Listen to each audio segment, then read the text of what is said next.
ഇന്നത്തെ നമ്മുടെ വീഡിയോ എന്ന് പറയുന്നത് നമ്മൾ റമദാൻ വരുമ്പോഴേക്കും കുറച്ചധികം കാര്യങ്ങൾ നമ്മൾ ചെയ്തു വെക്കുകയാണെന്നുണ്ടെങ്കിൽ നമുക്ക് കിച്ചണിൽ അരമണിക്കൂർ മതിയിട്ടാ. ഏറ്റവും കൂടിയാൽ ഒരു അരമണിക്കൂറിനുള്ളിൽ തന്നെ നമുക്ക് എല്ലാ പണികളും തീർത്തിട്ട് ബാക്കി മൊത്തം സമയം നമുക്ക് ഇബാദത്തിനും നല്ല കാര്യങ്ങൾക്ക് വേണ്ടി മാറ്റി വെക്കാൻ വേണ്ടിയിട്ട് പറ്റും. അപ്പോൾ അതിന് വേണ്ടിയിട്ടുള്ള കുറച്ച് കാര്യങ്ങളായിട്ടാണ് ഞാൻ വന്നിട്ടുള്ളത്. അപ്പോൾ വീഡിയോ എല്ലാവരും ഒന്ന് കണ്ടിഷ്ടപ്പെടുവാണെങ്കിൽ നിങ്ങളുടെ എല്ലാ സപ്പോർട്ടും ഉണ്ടാവുക. ഞാനിപ്പോൾ ഒരു 4 തേങ്ങ ചിരുകി എടുത്തിട്ടുണ്ട്. അതിലേക്ക് കുറച്ച് കറിവേപ്പിൻ്റെ ഇലയും 1 ടേബിൾ സ്പൂണ് വലിയ ജീരകവും ഇട്ടെടുത്തിട്ടുണ്ട്. എന്നിട്ട് ഞാൻ ചൂടായ ഫ്രൈ പാനിലേക്ക് കുറേശ്ശെ ഇട്ടെടുത്തിട്ട് ഒന്ന് വറുത്തെടുക്കുകയാണ്. എന്നിപ്പോൾ ഇതിലേക്ക് ഒരു 1/2 ടീസ്പൂണ് മഞ്ഞൾപ്പൊടി ചേർത്ത് കൊടുത്തിട്ടുണ്ട്. കുറച്ച് വെളിച്ചെണ്ണ കൂടി ഒന്ന് ഒഴിച്ചു കൊടുത്തിട്ട് നമുക്കത് നന്നായിട്ട് തന്നെ വറുത്തെടുക്കാം. അപ്പോൾ നമ്മൾ ഒരു 3 പ്രാവശ്യം ആക്കിയിട്ടാണ് ഞാനിത് വറുത്തെടുക്കുന്നത്. അപ്പോൾ അപ്പോഴേക്ക് ഞാൻ മഞ്ഞൾപ്പൊടി ഇട്ട് കൊടുത്തിട്ടുണ്ട് കേട്ടോ. ജീരകം ഇട്ടെടുക്കുന്നില്ല, മഞ്ഞൾപ്പൊടിയും കറിവേപ്പിൻ്റെയും എക്സ്ട്രാ ഇട്ട് കൊടുത്തിട്ട് ഒന്ന് വറുത്തെടുക്കുന്നുണ്ട്. അപ്പോൾ എന്തായാലും നമുക്ക് മസ്റ്റായിട്ടും തേങ്ങ വേണ്ടി വരും. കാരണം നമ്മൾ എന്തായാലും കറി ഉണ്ടാക്കുമല്ലോ, എന്നും നമ്മൾ റൈസ് ഒന്നും ഉണ്ടാക്കില്ലല്ലോ. അപ്പോൾ ഇടയ്ക്ക് കറി ഉണ്ടാക്കുമ്പോൾ ഇത് ഭയങ്കരമായിട്ട് നമുക്ക് ഉപകാരപ്പെടും. കാരണം ഇത് നമ്മൾ എന്താ പറയുക, നോമ്പിൻ്റെ പകൽ ഈ വറുത്തെടുക്കുക, അപ്പോഴൊക്കെ നമുക്ക് ടൈം പോവുകയാണ്. അപ്പോൾ ഇതൊക്കെ നമ്മൾ ചെയ്തു വെച്ചാൽ നമുക്കൊരുപാട് ടൈം നല്ല കാര്യങ്ങൾ ചെയ്യാൻ വേണ്ടിയിട്ട് കിട്ടും. അപ്പോൾ ഇത് നന്നായിട്ടൊന്ന് വറന്ന് കിട്ടിയിട്ടുണ്ട് കേട്ടോ. അപ്പോൾ ഇത്രയും മതി. ഇനിയിപ്പോൾ ഞാനിതാ ഒരു പാത്രത്തിലേക്ക് ഇതൊന്ന് മാറ്റി കൊടുക്കുന്നുണ്ട് ചൂടാറാൻ വേണ്ടിയിട്ട്.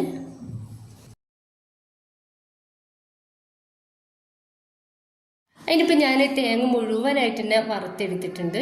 അപ്പോൾ ഇത് ചൂടാറാൻ വേണ്ടിയിട്ട് മാറ്റി വെക്കണം. ചൂടാറതിൻ്റെ ശേഷം നമുക്കിതൊന്ന് പൊടിച്ചെടുക്കാനുള്ളതാണ്. അപ്പോൾ എനിക്കിത് നോമ്പ് കഴിയോളം ഉണ്ട് കേട്ടോ. 4 തേങ്ങയാണ് ഞാൻ എടുത്തിട്ടുള്ളത്. അപ്പം ഇനി ഈ ഒരു പാനിലേക്ക് തന്നെ കുറച്ച് എന്താ പറയുക, ഗരം മസാല ഒന്ന് നമുക്ക് അതിന് വേണ്ടിയിട്ട് പൊടിച്ചെടുക്കണം.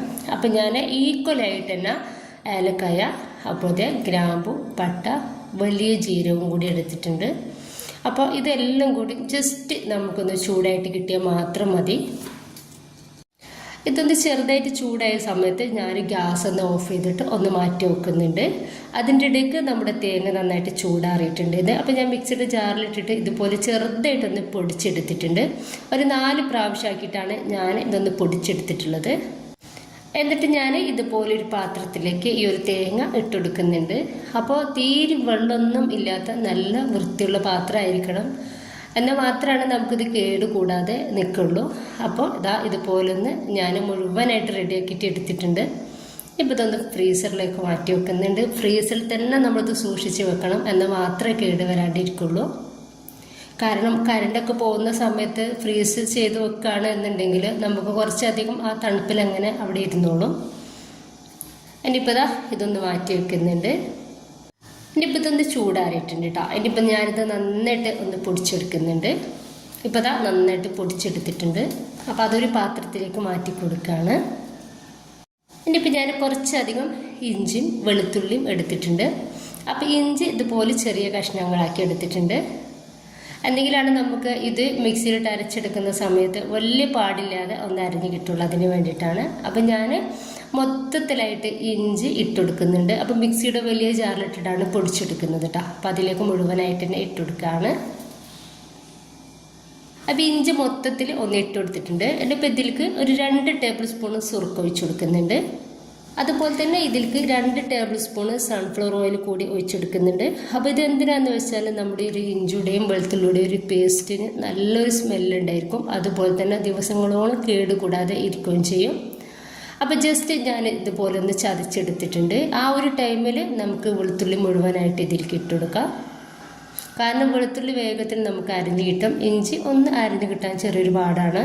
അപ്പോൾ അതുകൊണ്ടാണ് ഇഞ്ചി ഒന്ന് ജസ്റ്റ് ഒന്ന് ചതച്ചതിൻ്റെ ശേഷം വെളുത്തുള്ളി ഇട്ടെടുക്കുന്നത്. ഇനിയിപ്പോൾ ഇതിലേക്ക് ഒരു 2 ടേബിൾ സ്പൂണ് സൺഫ്ലവർ ഓയിലും 2 ടേബിൾ സ്പൂൺ സുർക്ക കൂടി ഒഴിച്ചെടുക്കുന്നുണ്ട്.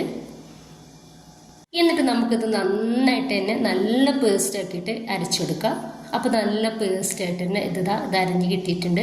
അപ്പോൾ ഈ ഒരു ടൈമിൽ നമ്മുടെ ഇഞ്ചിയുടെയും വെളുത്തുള്ളിയുടെയും പേസ്റ്റിന് നല്ലൊരു സ്മെല്ലുണ്ട് കേട്ടോ. അപ്പോൾ നല്ല വൃത്തിയുള്ള വെള്ളമൊന്നും ഇല്ലാത്ത നല്ലൊരു പാത്രത്തിലേക്ക് നമുക്ക് ഈ ഒരു പേസ്റ്റ് ഇട്ട് കൊടുക്കാം.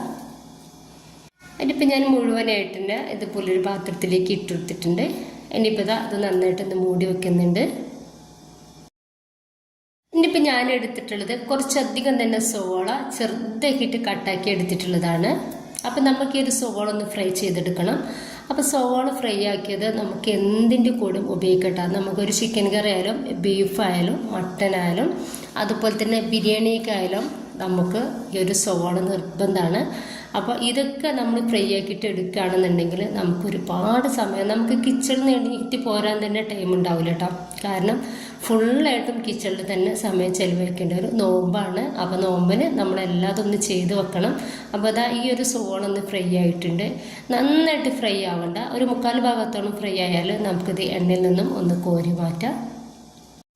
അപ്പോൾ നമ്മൾ ബിരിയാണി വെക്കുമ്പോഴും അതുപോലെ തന്നെ ചിക്കനായാലും മട്ടനായാലും ബീഫായാലും ഒക്കെ വെക്കുന്ന സമയത്ത് കുറച്ച് നമ്മൾ ഈ ഒരു സവോള എടുത്തിട്ട് ഈ ഫ്രൈ ആക്കി വെച്ചിട്ടുള്ള സവോള എടുക്കുകയാണെന്നുണ്ടെങ്കിൽ നമുക്ക് ഭയങ്കര ടേസ്റ്റ് ഉണ്ടാവും ആ ഒരു കറിക്ക്. അപ്പോൾ അതാ ഞാൻ ബാക്കി കൂടി ഇതുപോലെ ഒന്ന് ഫ്രൈ ആക്കിയിട്ട് എടുക്കുന്നുണ്ട്.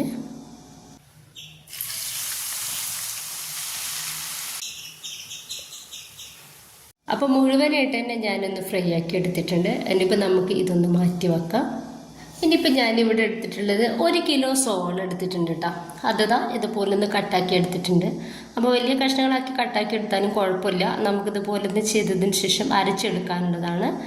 പിന്നെ ഇതാ ഒരു 3/4 കിലോ തക്കാളി കൂടി കട്ട് ചെയ്തെടുത്തിട്ടുണ്ട്. അതുകൂടി ഈ ഒരു പാനിലേക്ക് ഇട്ട് കൊടുക്കാം. എന്നിട്ട് ഇതിലേക്ക് ആവശ്യത്തിനുള്ള ഉപ്പ് ചേർക്കുന്നുണ്ട്. അതുപോലെ തന്നെ 1 ടേബിൾ സ്പൂൺ മഞ്ഞൾപ്പൊടിയും 2 ടേബിൾ സ്പൂൺ മുളക് പൊടിയും 1 ടേബിൾ സ്പൂൺ മല്ലിപ്പൊടിയും 1 ടേബിൾ സ്പൂൺ വലിയ ജീരകവും അതുപോലെ തന്നെ 3/4 table spoon garam masala powder കൂടി ചേർത്തെടുക്കുന്നുണ്ട്. അപ്പോൾ നമ്മൾ പൊടിച്ചെടുത്തിട്ടുള്ള ആ ഒരു ഗരം മസാല പൗഡറാണ്. എന്നിട്ട് ഇത് നന്നായിട്ട് നമുക്ക് ഒന്ന് മിക്സാക്കി കൊടുക്കാം. നന്നായി മിക്സാക്കി കൊടുത്തിട്ട് നമുക്കിത് നന്നായിട്ട് തന്നെ വേവിച്ചെടുക്കണം. നന്നായിട്ട് വേവായതിൻ്റെ ശേഷം നമുക്കിത് അരച്ചെടുക്കാനുള്ളതാണ്. ഇനിയിപ്പോൾ ഞാൻ ഇതൊന്ന് മൂടി വെക്കുന്നുണ്ട്. അപ്പോൾ മൂടി വെക്കുകയാണെന്നുണ്ടെങ്കിൽ നമുക്കിത് വേഗത്തിൽ വേവായിട്ട് കിട്ടിക്കോളും. അപ്പോൾ ഫ്രൈ ആക്കി വെച്ചിട്ടുള്ള സവോള ചൂടാറിയിട്ടുണ്ട്. അപ്പോൾ ഞാൻ കൈ വെച്ചിട്ട് ചെറുതായിട്ടൊന്ന് പൊടിച്ചെടുത്തിട്ട് ഇതുപോലെ ഒരു പാത്രത്തിലേക്ക് ഇട്ട് കൊടുക്കുന്നുണ്ട്. എന്നിട്ട് നമുക്കിത് നന്നായിട്ടൊന്ന് മൂടി വെക്കാം.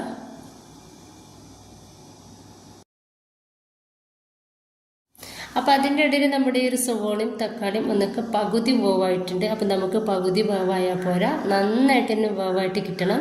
നമ്മളത് അരച്ചെടുത്തിട്ട് ഫ്രീസ് ചെയ്ത് വെക്കാനുള്ളതാണ്. അതുകൊണ്ട് തന്നെ നന്നായിട്ട് വേവായിട്ട് കിട്ടണം. ഇനിയിപ്പോൾ ഞാൻ ഒന്നുകൂടി ഇതൊന്ന് മൂടി വെക്കുന്നുണ്ട്. അപ്പോൾ ഈ ഒരു ടൈമിൽ നമ്മുടെ സവോളയും തക്കാളിയൊക്കെ നന്നായിട്ട് വേവായിട്ടുണ്ട്. ഇനിയിപ്പോൾ നമുക്ക് ഗ്യാസ് ഒന്ന് ഓഫ് ചെയ്ത് വെക്കാം. ഇത് നന്നായിട്ടൊന്ന് ചൂടാറി കിട്ടണം. നന്നായിട്ട് ചൂടാറിയതിന് ശേഷം മിക്സിയുടെ ജാറിലേക്ക് കുറച്ച് ഇട്ട് കൊടുത്തിട്ടുണ്ട്. ഒരു 4 പ്രാവശ്യമായിട്ടാണ് ഞാൻ അരച്ചെടുക്കുന്നത്. നല്ല ഫൈൻ പേസ്റ്റ് ആക്കിയിട്ട് തന്നെ നമുക്കിത് അരച്ചെടുക്കാം. അപ്പോൾ അത് നന്നായിട്ട് അരഞ്ഞ് കിട്ടിയിട്ടുണ്ട്. ഇനിയിപ്പോൾ ഞാൻ ഇതൊരു പാത്രത്തിലേക്ക് മാറ്റി കൊടുക്കുന്നുണ്ട്. അപ്പോൾ ഇങ്ങനെ നമ്മൾ അരച്ച് വെക്കുകയാണെന്നുണ്ടെങ്കിൽ നമുക്ക് ഇത് ഭയങ്കര ഉപകാരമാണ് കേട്ടോ. എന്താണെന്ന് വെച്ചാൽ നമ്മൾ ഇനിയിപ്പോൾ ഏത് കറി ഉണ്ടാക്കുമ്പോഴായാലും അതുപോലെ തന്നെ ബിരിയാണി ആയാലും മന്തി ആയാലും കബ്സായാലും ഒക്കെ ആയാലും തന്നെ ഇതിന് ഒരു 2-3 ടേബിൾ സ്പൂണ് ഈ അരച്ചത് നമ്മൾ ചേർത്ത് കൊടുക്കുകയാണെങ്കിൽ വേറെ നമ്മൾ സവോള തക്കാളി ഒന്നും അരിഞ്ഞിട്ടൊന്നും ടൈം കളയേണ്ട ആവശ്യമില്ല. ഇത് മാത്രം ചേർത്ത് കൊടുത്താൽ മതി. ഇത് മുഴുവനായിട്ട് തന്നെ അരച്ചെടുത്തിട്ടുണ്ട്. ഇനിയിപ്പോൾ നമ്മൾ ചിക്കനോ മട്ടനോ ബീഫോ അതുപോലെ തന്നെ റൈസ് എന്തായാലും അതിൻ്റെ കൂടെ 2-3 ടേബിൾ സ്പൂൺ ഇത് ചേർത്ത് കൊടുക്കുക. ഒപ്പം തന്നെ നമ്മൾ ഫ്രൈ ആക്കി വെച്ചിട്ടുള്ള ഒരു സവോള കൂടി ചേർത്ത് കൊടുക്കുകയാണെങ്കിൽ വേറെ എക്സ്ട്രാ സവോള തക്കാളിയൊന്നും നമ്മൾ ചേർത്ത് കൊടുക്കേണ്ട കേട്ടോ. അപ്പോൾ ഇങ്ങനെ ഉണ്ടാക്കി എടുക്കുകയാണെന്നുണ്ടെങ്കിൽ നമുക്ക് വേഗത്തിൽ നമ്മുടെ കാര്യങ്ങൾ കഴിഞ്ഞ് കിട്ടും. ഇനിയിപ്പോൾ എടുത്തിട്ടുള്ളത് പച്ചമുളകാണ്. അപ്പോൾ അതാ കുറച്ച് പച്ചമുളക് എടുത്തിട്ടുണ്ട്. അത് നന്നായിട്ട് നമ്മൾ അരച്ചെടുക്കുന്നുണ്ട്. ഇതിൽ നമ്മളൊന്നും ചേർക്കാതെയാണ് അരച്ചെടുക്കുന്നത്. അപ്പോൾ അതും ഞാനൊരു പാത്രത്തിലേക്ക് ഇട്ട് കൊടുത്തിട്ടുണ്ടായിരുന്നു. പച്ചമുളക് നന്നായിട്ട് അരച്ചെടുത്തിട്ടുണ്ട്. അപ്പോൾ എല്ലാതും ഞാനൊന്ന് ഫ്രീസ് ചെയ്ത് വെച്ചിട്ടുണ്ട്. ഇനിയിപ്പോൾ എല്ലാവരും ഇതുപോലെ തയ്യാറെടുപ്പുകളൊക്കെ എടുത്തിട്ട് നോമ്പിനൊക്കെ ആക്കാം. അപ്പോൾ അതാ ഇത്രയ്ക്കാണ്. നിങ്ങൾക്ക് ഇഷ്ടമായിട്ടുണ്ടെങ്കിൽ നിങ്ങളുടെ എല്ലാ സപ്പോർട്ടും ഉണ്ടാവും കേട്ടോ. ഇൻഷാ അല്ലാഹ്. Okay, by.